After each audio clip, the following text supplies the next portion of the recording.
4,000 contestants, 13 finalists, 2 winners, the prized WWF contract. One important question: are you tough enough? Yes, that is right. Today we are going back to a WWE competition show that I love oh so dearly. It's Tough Enough. And this show's history is pretty varied. I feel like when it was in the early 2000s, it was a bit more gritty and a bit more dirty and wrestling. Whereas the later it got, I feel like it was a bit more toned down in its overall insanity. The most notable names you may recognize of Tough Enough fame are John Morrison, Daniel Puder, Sarah Lee, YouTuber Maven, The Miz, and ZZ. Okay, maybe not him. Jason is like really into it, you know. If I could be like anybody in the house, I want to be like him. When he gets into that weight room, when he steps into the door, it's all business. You see, this right here is what I find insane about becoming a wrestler. I mean, what's the deal with super in-shape, jacked guys who aren't making it in the business nowadays? I mean, what gives? I mean, you spend all this time getting into shape and you look fantastic, and then a cruiserweight like Hornswoggle. It's over. We're done. I was really nervous going to tracks yesterday. He's telling us, look forward. Whenever we got in the tracks, we were supposed to look forward, not look side. Oh my god, if it isn't Josh Matthews looking all young and chipper. And Nydia as well. I briefly know of her, right? She was a bit before my time, but I kind of know who that is. Oh my god, just look at Maven, dude. This guy ain't serious about the business. Bro is literally sat there right now thinking about how he can make our business into content. I mean, doesn't that just make you sick? I thought it was a mental test, so I thought we were going to have to see who would turn first. You know, everybody was sitting there just staring. You see, this is exactly what I'm talking about when I talk about the earlier seasons of this show. These guys were basically training for the fucking military at this point. And to be honest, going to work under deranged billionaire boss Vince McMahon in the 2000s, I mean, maybe war is kind of easier. I don't know. Okay, I am literally like 3 minutes into this episode, and they are pulling out edits that most people wouldn't even think of. I mean, what is this, a Deonte DDJ video? Hunter Hearst Helmsley, now we're fucking talking.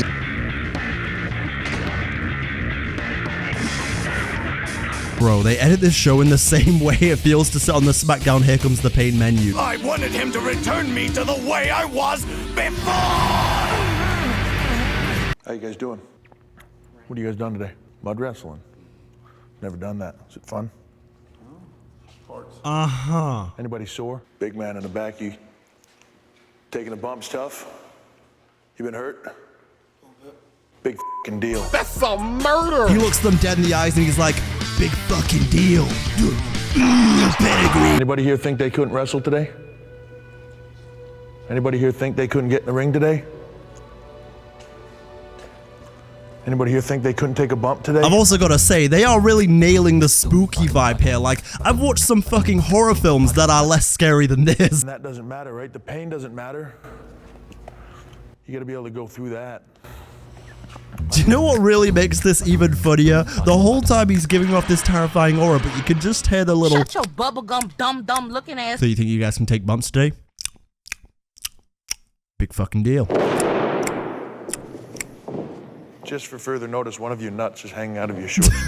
Bro, I'd be so embarrassed. Yo, I'm out of there. If Triple H points out that one of my nuts is hanging out, I'm fucking gone. You know the amount of colleagues he's probably had since this episode that are like, hey Mark, one of your balls is hanging out, and he's like, oh, shut the fuck up, David, I don't care. Are you tough enough? And that is enough of that. It's the difference between that bump and... I don't know, steroids? Oh Sorry. Oh God, I hope I'm never employed by Triple H in the future. I'm gonna get a wicked receipt. You're Deonte DDJ, is that right? I walk in there, I'm like, oh yeah, that's me. I'm the guy with the green screen. Ah yeah, I remember you, pal. And then he gets even more mad at me because I forget to sell it. He hits me and I'm like, oh. You try to hit him with a punch. Try not to knock his teeth out. Can you imagine if he just fucking floors him? He's like, whoop, bam. What, Triple H? You told us to have intensity. Good snap. I just gotta go ahead and say, pulling up to wrestling training in the county jail merch is crazy. Or maybe he literally, like, escaped county jail. I don't know what it's like to go to county jail. Do they give you merch on the way out? Is that the thing? Oh yeah, well, you've served your time now. Here's a free t-shirt. Thanks for riding with us. If you showed like that in the ring, I'd tag you for real. This guy is fucking unhinged. What makes you want to be a wrestler? Something different for me. It's a challenge. I like a challenge. You a fan? Not a big fan. No? You just saw it on TV one day and thought I'd like to get my ass kicked for a living? What do you mean you're not a fan of the business, huh? You wanna go through Triple H's guide to being a special ops commander, but you don't have love for the game? Shit's crazy, dude. Well, gee, when you put it like that. Face. How about you? The whole business, the athleticism, the pain, the fame, the glory. Want to get laid? Look at him, he's terrified. Oh my god. Also, you little kiss ass. Ooh, I'm in it for the pain. No, you're not. Literally no professional wrestler in time has ever got into the business and said, I'm in it for the pain. Well, I guess this fucking guy did, but who the hell signs up to professional wrestling training and says, ooh, taking bumps. Ooh, a hard bump on the apron. Zooey mama, I gotta get me some of that. And I really love how Hunter was like, you guys, you wanna get laid, huh? You want to get some action? You want to get some of that poontang pie? Big fucking deal. 200 plus days a year, we are on the road. You got kids, they grow up, you're not there. Oh my god, look at this dude. He's on the verge of fucking tears. Holy shit. That little, that ball comment must have really cut deep, huh? Your wife, she's sitting home. What's she doing? Don't know. Your husband, he's home. What's he doing? Don't know. Your wife, what's she doing? Don't know. Your wife, who's she doing? Me! She's doing me! Oh, there's no one better, man. I bow down to the king. You're not done, it just starts. Now you gotta be super husband, you gotta be super wife, you gotta be super dad, you gotta be super mom. It's not an easy life. Did this dude really just list every single super variant besides the one I guess he can't name, Superman? Who are your idols? Who'd you look at in this business and say, that's what I want to do? Not that's the money I want to make, not that's the other TV show I want to do. Well, now hang on a second. They just gave his balls a zoom shot. Let me tell you something. This cameraman is a sick freak. He's like, wonder if his ball is still hanging out. Let's check. You can tell a lot by a guy in this business about who he looked up to in this business. Yeah, man, that's who I look up to, Josh Matthews. Shout out to the cameraman again, showing how we all really feel. One of these guys had a Goldberg poster on the wall that had to be torn off. It's in our business. Hell of an athlete. This dude's waiting for one of them to crack. He's trying to figure out which one of them is a Goldberg fan. He's in their face like, which one of you is it, huh? Which one of you is a Goldberg fan? Is it you son of a bitch? If your biggest idol in this business is a guy that's been in the business for about a year, got everything handed to him, can't have a match longer than 4 minutes. Ah, there it is. I knew there was going to be a catch. There was way too much nicety right there. I don't know if that's a word, but we're going with it. He was all like, yeah, I like him. He's all right, but he couldn't resist a little bit of Goldberg slander. To be fair, who can? Because every 3 months, he's got a hangnail, he's got a toothache, he's got a tummy ache. He's got a tummy ache? Triple H has that kind of Bill knowledge? Triple H knows Bill's bowel movements? I love how it keeps zooming in on this bald Goldberg-looking man. I'm telling you, dude, this cameraman is a menace. This fucking cameraman is aiming that camera like, huh? What about you, Baldy, huh? You like your hero, huh? Bill at Goldberg? Or is it just about being a big jacked up guy that stands in the ring, fed a bunch of guys that really don't know what they're doing to mow over?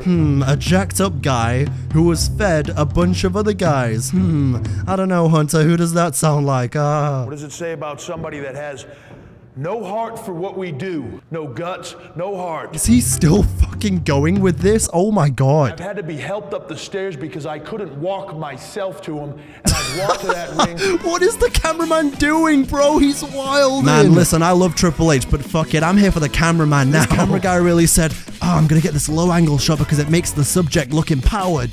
That one was for all my media studies students out there. I hear you. As a media studies graduate myself, I know a thing or two about the high angle makes them look weak, and it makes them look disempowered, and then low angle, ooh, look how powerful. I was there. And I've wrestled for 45 minutes against Vince McMahon after he fell fell 35 feet on my leg. His big fat ass almost busted. This Triple H dude loves insults around the arse. He's a big insulter of the keister, big keister insulter. You remember when he said to CM Punk, "I'm gonna beat your skinny fat ass"? Took his daughter, took his company, and fucking fat shamed him. I'm finna get a Triple H tattoo. But I respect our business. I love our business. I put my life on the line.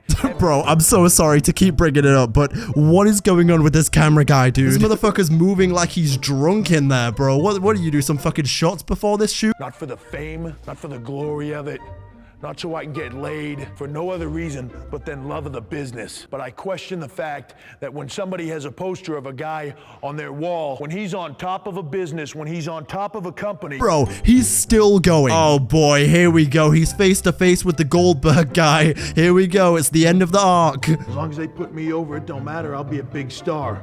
I'll make a lot of money. I'll be famous. You chose a bad day to look like Bill, buddy. You're done. Hey, Triple H, if I had to give one message to the GTA 6 developers, what would I say? Do not f it up. Correct. Every single person like Darren Drozdoff, who's a friend of mine, that sits in a wheelchair and can't feel a damn thing from here down, you piss on them. Okay, I will go ahead and say that much I agree with. For as much as I'm joking around and everything, the whole draws thing in the WWF, I only learned about like a few years ago, but shit's kind of crazy. You either want this or you don't. And if you don't want it, don't waste our fucking time. You guys think this is the kind of speech he gave right before the first NXT takeover? This is probably the greatest day of my life. One thing is to meet your idol, like in person, but to actually interact with him, take one of his punches and sell it and have him commend me on it is just, I'm dreaming right now. You know, it's weird that this guy's name is Greg because I kind of think it should be Mark. Like, what do you mean greatest day of your life? Your idol just embarrassed you, punched you, humiliated you, talked down on you. But, you know, I really wish my idol would do that to me. The only pisser now is that you don't get to shake his hand. Kenny from the Walking Dead games, can you go ahead and respond to this one for me? I don't know what the fuck you're saying, but I know it's bullshit. Seriously though, what the fuck did he say there? All I heard was, who would shake his hand? This dude was speaking in fucking Somalian language. Oh, it's your word. Oh, but pay my wagon. Oh, whoosh whoosh. Woo woo. And then as soon as he leaves the ring, this clown just starts horsing around and showing total disrespect.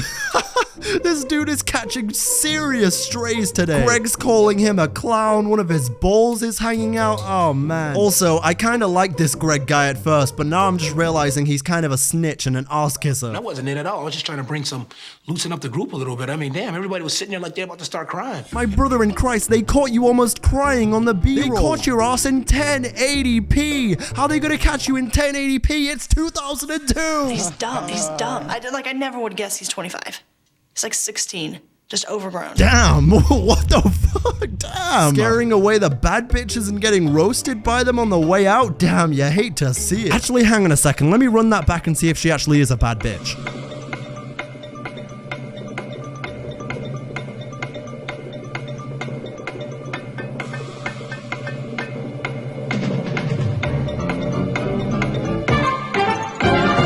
Also, Shuke, I turned 25 in 6 months, so, guess I better stop making those shit funny jokes or else Victoria's gonna come back and cook my 2K20. Rock. Nah. Better. Yeah. Can you imagine if it was The Rock instead of Triple H? Hey guys, great to be here. So tell The Rock, what do you want to be in this business? One guy in the back's like, well, I want to be. It doesn't matter what you want to be in this business. Yes. How big does he look? I don't know. I think I'd guess about 5.5 inches, but with a little bit of girth. Oh, that's not what you meant. I was just like, oh. Cool. Yeah, it was tight. He was so beautiful. Yo, this is so jokes because what in the revisionist history is this? When they were all stood in the middle of the ring with him, they were all fucking terrified of terrorizing over there like they were in the Vietnam War, like... But then all of a sudden they get out the ring and they're like, oh my god, Triple H was way the cutest. Ah! Honestly, after listening to what he had to say about never being home, not being able to see anybody you love, really affected me. I will go ahead and say, I do kind of get it in this specific era. Like, in this era of wrestling, you were kind of all in or you weren't. That was it. Thankfully, nowadays in the WWE, there's a bit more healthy balance. You're allowed to actually have a family nowadays. The following scenes show Jason in the cutest light for no real reason. They paint this man like he's fucking Hannah Montana when that sad music plays. This is one of those, ooh, Dear Diary ass poses. I never had any idea that it would be anything like this.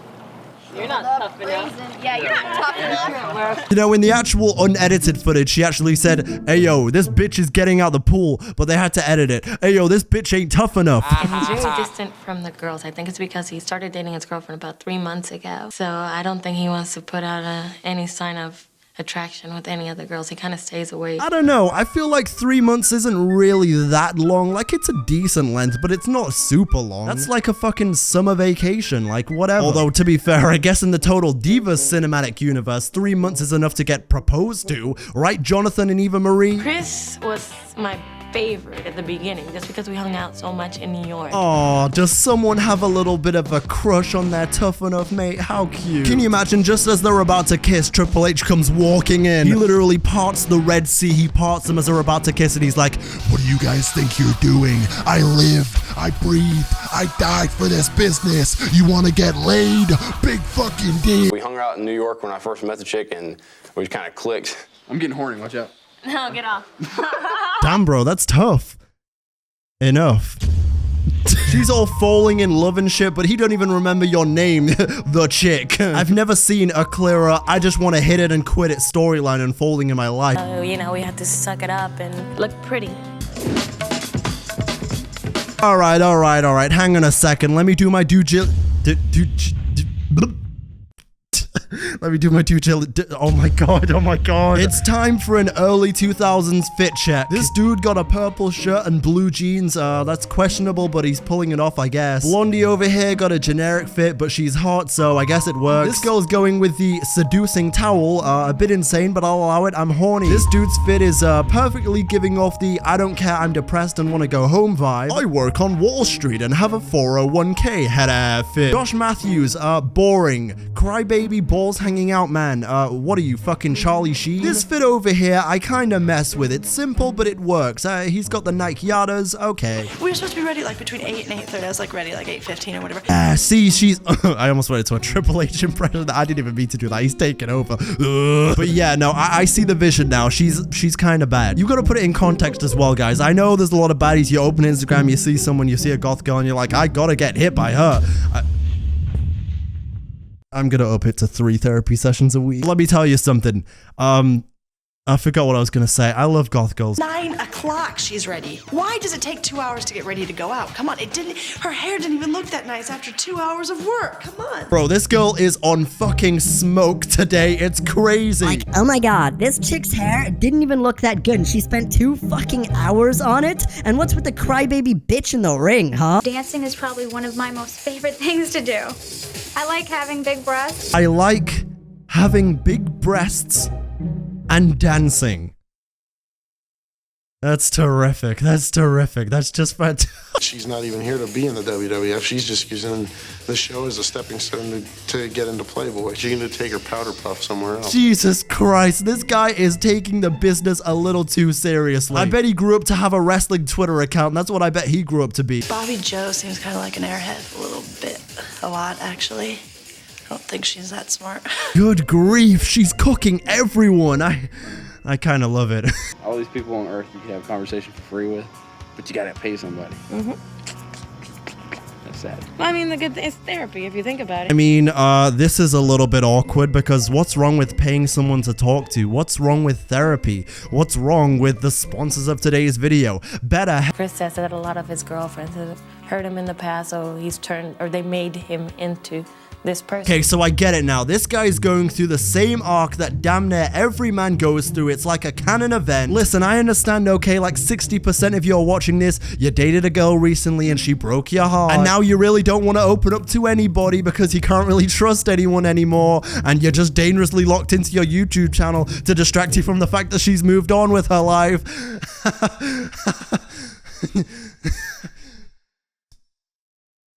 It's like a trail in the woods. Everybody's walking on you. I'm so sorry that happened to you because you seem like a really nice guy, you know what I'm saying? Oh, my sweet, sweet Nydia. That's the trap. If a guy says to you, I'm the nice guy, he's basically putting down a fucking claymore, okay? You're done. In fact, no, it's worse than a claymore. What's worse than a claymore? You remember fucking Dead Man's Hand in Modern Warfare 3? That shit where you... is basically, you think you're about to go and finish off a last stand noob. No. You're about to get blown up. You're done. How's your mind? How's your heart? Mine?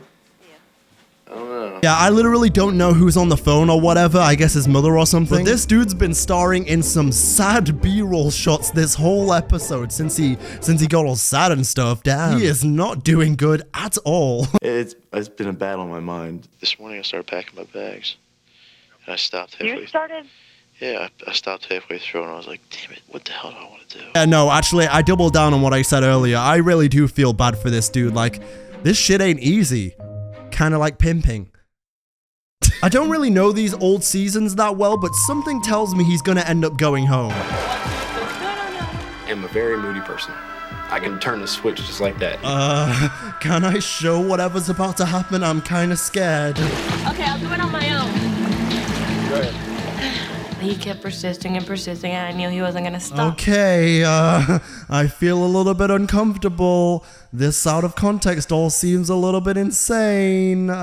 He didn't respect me when I said no, and I told him no quite a bit. Okay, I'll be honest, I don't really know how much of what I just saw I can even show on this platform. But basically, to sum it up, Nydia was being held underwater by this guy, and she got uncomfortable, and then she left. Like, this dude was being so chill, and then he just turned into a Gotham villain. Out of nowhere. I mean, seriously, give that guy a manual. But after seeing Triple H say, you never get to see your kids grow up, you miss all that. And that's the most important thing in my life. I want to have a family. See, this is just a sad end to the episode. In reality, this dude is just in the wrong era because now you can see your family grow up in the WWF and still be successful. See, for example, Seth Rollins and Becky Lynch or Sami Zayn and Khadijah. Can I talk to you?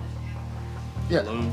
Sure. I want to talk to you about it because he said, you know, if you don't want to live that life and you don't want that lifestyle, don't waste your time. Oh my god, this is really reminding me of Love Island. I don't like it. Oh, come here, babe. I just want to pull you for a chat. Can I pull you for a chat by the fire pit? Can I do that? Yeah? Alright, let's go. Exactly as you said, you're on the road all the time. You'll get a chance to see your family, your friends, and it's a major commitment. Bro, you know what? I really want to crack more jokes, but like I can't. I just kind of feel very bad for the dude. Like I'd love to know what he's doing nowadays. I guess if anything, I should be happy because that increases my odds of winning. Daryl, let me tell you something real quick right now. You ain't winning shit. Oh, and by the way, Daryl, you got one of your balls is hanging out your shorts. There was a quote somebody said, you know, I chased my dream, and when I got there, I realized all it was really a dream. Oh my god, that's like one of those inspirational Instagram quotes. Chased my dreams, but when I finally got there, that's literally all it was a dream. To me, I was like, well, if Jason's leaving and if he's not cut out for this, what makes me think I deserve to be here? Yeah, I'm gonna be completely honest. You look like a low-res version of China. You ain't going anywhere. I really want this. Do I want this enough to put up with this and go even further? Oh, that was Bobby. Okay, we should have been calling her Bobby Big Breasts this whole time. That's a hell of a mouthful, Bobby Big Breasts. And I imagine it would be a mouthful if... During the May 21st episode of WWF Raw, Triple H suffered a career-threatening leg injury. Oh, yeah, this was the famous one. Despite the leg injury, Triple H finished the match. I should fucking hope so after that speech earlier. If he didn't finish the match, he would have been hobbling to the top of the stage like... And at the top of the ramp would have been Daryl Ballbag, and he would have been like, I guess you weren't tough enough.